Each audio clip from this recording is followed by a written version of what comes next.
I never thought I'd be the type of person to plan revenge over a couch.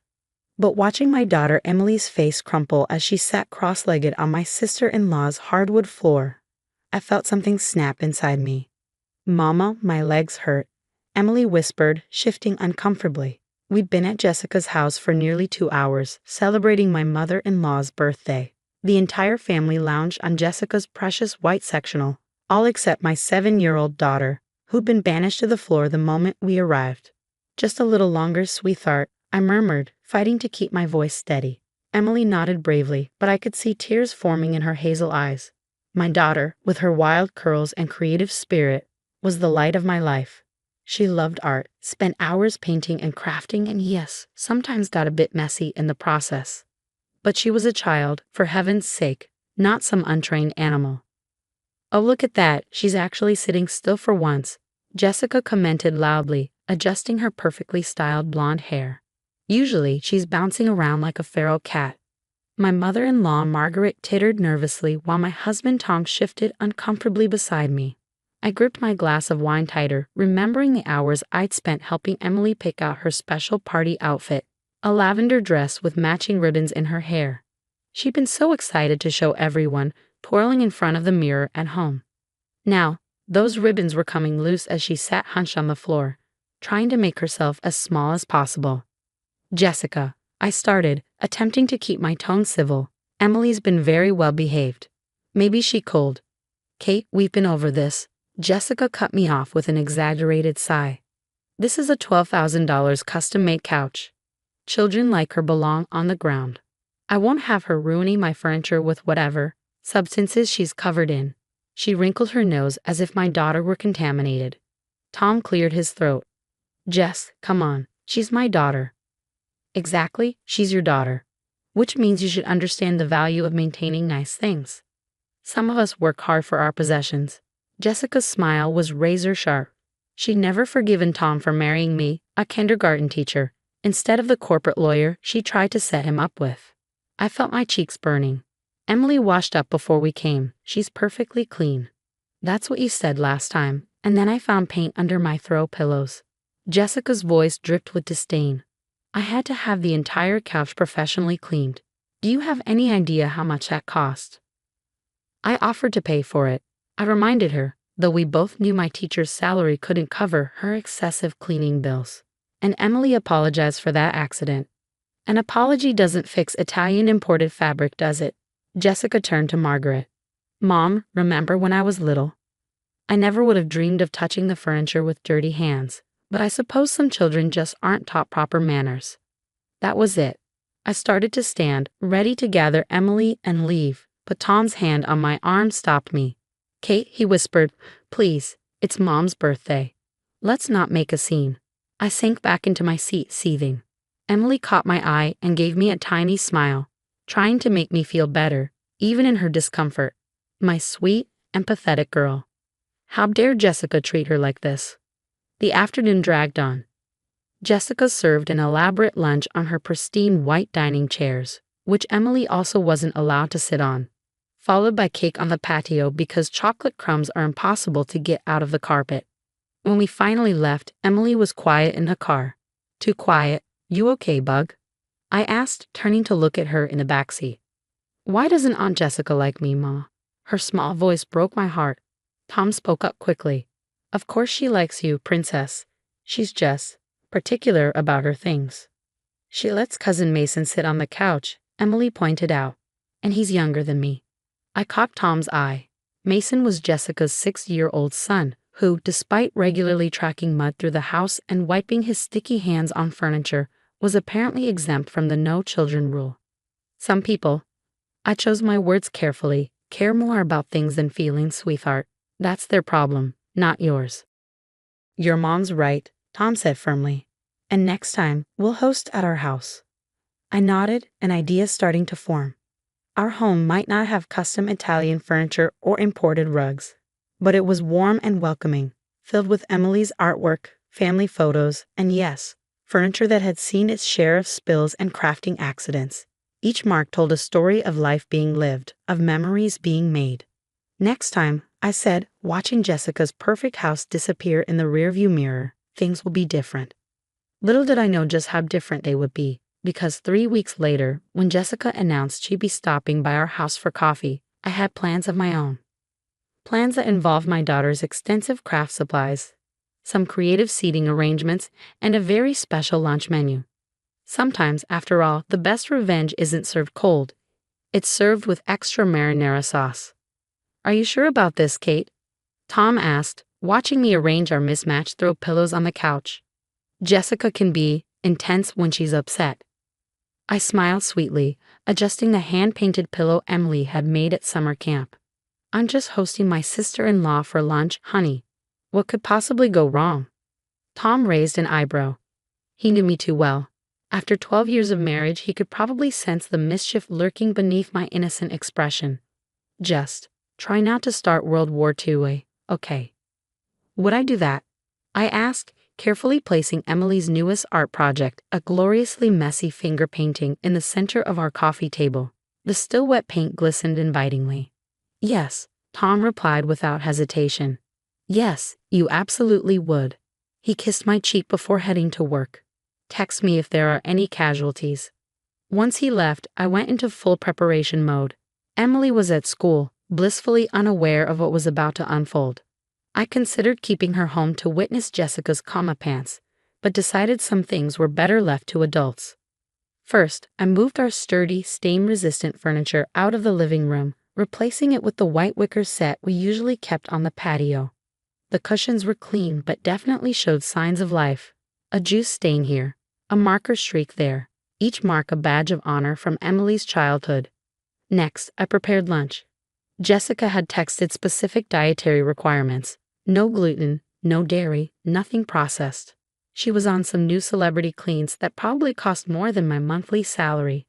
I smiled as I boiled the pasta, regular, gluten-filled spaghetti, and stirred the marinara sauce until it reached the perfect consistency. Thick enough to stick, thin enough to splash. At exactly 11:45, the doorbell rang. Jessica stood on my porch in a cream-colored Channel suit that probably cost more than my car. Her designer handbag, white leather, because of course it was, hung pristinely from her arm. "Kate," she said, air-kissing my cheeks, "your garden looks quaint. Have you considered hiring a professional landscaper? I could recommend someone who only charges $500 per visit." "How thoughtful," I replied, leading her inside. "Please have a seat." Jessica paused in the living room, eyeing the white wicker furniture with visible distaste. "Isn't this your outdoor set?" "Oh yes," I said brightly. "Emily and I love bringing the outside in. So much more relaxed, don't you think? Please sit wherever you'd like." She gingerly perched on the edge of a chair, clutching her precious handbag closer. "Is that wet paint?" She nodded toward Emily's masterpiece on the coffee table. Emily's latest creation. She's so talented. "Would you like to touch it? The texture is fascinating." "I'll pass," Jessica muttered, shifting away from the painting. "Where is the little artist today?" "School. But she's left her mark everywhere, as you can see." I gestured proudly to the crayon drawings taped to our walls, the glitter-encrusted pine cones displayed on shelves, the clay sculptures lined up on the windowsill. Children need freedom to express themselves, don't you think? Jessica's eye twitched. "I prefer to channel Mason's energy into more structured activities. His etiquette coach says." "Lunch is ready," I announced, cutting off what was surely going to be a fascinating story about her 6-year-old's cotillion lessons. "I hope you're hungry." "I texted you my dietary restrictions," she reminded me, following me to the dining room. "I can't eat." "Don't worry, I remembered everything." I smiled, pulling out a chair. "Please sit." Jessica sat, then immediately jumped up with a yelp. "This cushion is damp." "Oh dear," I said, feigning concern. "Emily must have spilled her juice this morning. Here, try this one instead." I offered another chair, this one sporting a barely noticeable smear of peanut butter. "I'll stand," Jessica declared, gripping her handbag like a shield. "Don't be silly, you can't eat standing up. Here, put your bag on the table." "On the table? But—" "I insist. We're family after all. And family belongs together, don't you think? Not on the floor, not standing in corners, but together. At the table." Something in my tone made Jessica pause. She studied my face, perhaps finally sensing that this wasn't just a casual lunch. Slowly, reluctantly, she placed her pristine white handbag on my tablecloth. "Now then," I said cheerfully, heading to the kitchen. "Who's ready for spaghetti?" The color drained from Jessica's face as I returned with 2 heaping plates of pasta, the marinara sauce simmering ominously. "But my diet." "Oh, that's right," I exclaimed, setting the plates down with a flourish. A single drop of sauce splashed onto the white leather of her handbag. "I completely forgot." "How careless of me." Jessica stared at the red stain spreading across her precious bag, her mouth opening and closing like a fish out of water. You did this on purpose." "Did what?" I asked innocently, twirling pasta onto my fork. "I'm just serving lunch. That's what family does, right? Unless you think some things are too precious, too expensive, too important to risk getting dirty." Our eyes met across the table, understanding dawning in hers. "This is about Emily," she said slowly, "about the couch." "No," I corrected her, dropping the innocent act. "This is about teaching my daughter that she's worth more than any piece of furniture, that she deserves to be treated with dignity, not banished to the floor like an animal." "It's a $12,000 couch," Jessica protested. "And Emily is a priceless 7-year-old girl who will remember every time you made her feel worthless." I leaned forward. "So here's what's going to happen, Jessica. Either you can sit down and enjoy this lovely lunch with your family, risking a few stains in the process, or you can stand apart, protecting your precious things. But whatever you choose today is exactly how you'll be treated in our home from now on. The choice is yours." Jessica stood frozen, her gaze darting between her stained handbag and my determined face. For once in her perfectly curated life, she seemed at a loss for words. The silence stretched between us, broken only by the soft drip of marinara sauce from my suspended fork. Finally, she did something I'd never seen before. She laughed. Not her usual practiced, polite titter, but a genuine, surprised burst of laughter. "You know," she said, slowly sinking into the chair, "Tom always said you were fierce when it came to Emily. I just never thought you'd—" She gestured at the elaborate setup around us. "Orchestrate an entire lunch to prove a point," I supplied, feeling the tension start to ease. "Well, I am a kindergarten teacher. We're pretty good at creating teachable moments." Jessica reached for a napkin, carefully dabbing at her handbag. "I suppose I deserve this. Though I have to ask, did you really have to target the Birkin? Would you have preferred I went after the Channel suit?" She clutched her jacket protectively. "God, no. Point taken." She picked up her fork, twirling it in the pasta. "I don't suppose this is actually gluten-free?" "Not even slightly." To my surprise, she took a bite. "It's good," she admitted. "Better than that kale smoothie I had for breakfast." She was quiet for a moment, chewing thoughtfully. "I've been awful to Emily, haven't I?" "Yes," I said simply. "You have. It's just everything in my life has to be perfect. My house, my clothes, my son." Jessica set down her fork. "When Emily comes over with her creative chaos, it feels like she's threatening my control." "She's 7, Jess. She's not threatening anything. She's just being a child."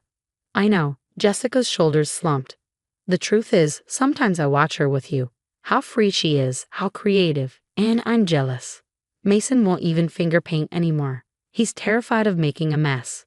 I felt my anger softening despite myself. "It's not too late to change that, you know." "Maybe," Jessica mused, then straightened suddenly. "Oh God, is this sauce going to set? My dry cleaner is going to have a heart attack." "Welcome to life with children," I laughed. "Here's what we're going to do. You're going to come over next weekend with Mason. We'll set up art supplies in the backyard. The kids can get messy, and nothing valuable will be harmed in the process." "I don't know." "And," I added firmly, "the next time we're at your house, Emily sits on the furniture like everyone else. Or we don't come at all." Jessica was quiet for a long moment. "Okay," she finally said. "But I'm keeping the fancy couch in storage when the kids are over. Baby steps." "I can work with that." Later that afternoon, when Emily bounced through the door after school, she stopped short at the sight of her aunt sitting comfortably on our paint-stained couch, helping to clean up the remains of our lunch. "Aunt Jessica," Emily clutched her backpack uncertainly. "What are you doing here?" "Getting marinara sauce on my very expensive clothes," Jessica replied dryly. and wondering if my favorite niece would like to show me how to make one of those beautiful paintings like the one on the coffee table. Emily's face lit up. Really? You want to paint with me? I do. Jessica patted the couch beside her. Come sit with me, and we can plan our artistic masterpiece. The look of pure joy on Emily's face as she climbed onto the couch next to her aunt made all my scheming worthwhile. When Tom came home an hour later, he found all three of us on the floor, by choice this time, surrounded by paint supplies, creating what Jessica dubbed abstract expressions of familial reconciliation. Do I want to know? He asked, taking in the scene. Probably not, Jessica and I answered in unison, then caught each other's eye and laughed. 6 months later, Jessica's pristine white couch had been reupholstered in a practical dark blue. There's a dedicated art corner in her house where Mason and Emily spend hours creating magnificent messes. And while she still occasionally winces when sticky fingers reach for her furniture, she's learning to value the memories more than the maintenance bills. As for me, I kept the sauce-stained tablecloth from that lunch as a reminder. Sometimes the messiest moments in life turn out to be the most important ones. And sometimes, all it takes to change a relationship is the courage to stand up for what matters, even if that means risking a few stains along the way. Mama, Emily said recently as we drove home from another family dinner at Jessica's house, Aunt Jessica isn't mean anymore. No, she's not, I agreed. She just needed to learn what was really important. Like family. Exactly like family. I caught her eye in the rearview mirror, and finger paints. Emily giggled. And spaghetti. I smiled, remembering that pivotal lunch, especially spaghetti.